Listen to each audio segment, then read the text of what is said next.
In problem 21, we'd like to solve a system of equations. What that means is we need to find a value for y and for x that satisfy both of these equations. There are two methods that you might be familiar with. One is called substitution, and the other is called either elimination or sometimes addition. This system happens to be set up really well for substitution because the y variable in the first equation is all by itself. That means I can take the expression on the other side, the expression in terms of x, and replace the y in the second equation with that expression. So let's do that.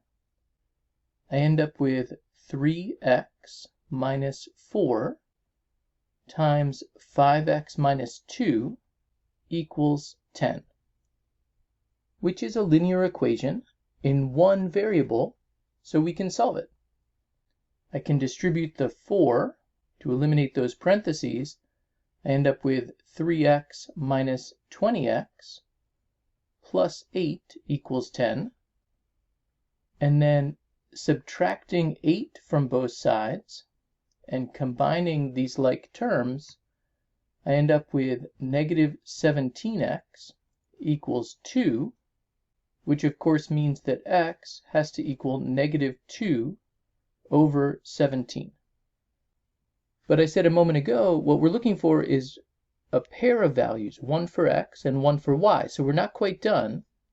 I need to take this x value and plug it back in to one of the equations. The first equation is most convenient. I want to take that x value, plug it back in for x to find the corresponding value for y. So I end up with y equals 5 times negative 2 over 17 minus 2, and I can evaluate this expression to get negative 10 over 17 minus 34 over 17. So the value for y has to be negative 44 over 17. So that's my value for y. And so my final answer can be expressed in two ways.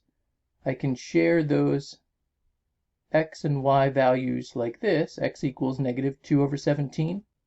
Y equals negative 44 over 17. Or we could express them, since it's x and y, we could express them reasonably as an ordered pair.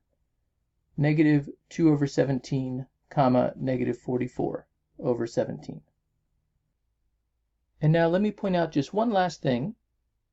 If I want to check this solution, I can plug the values for x and y into the second equation. Since I used the first equation to find the value for y, I want to use the second equation to check.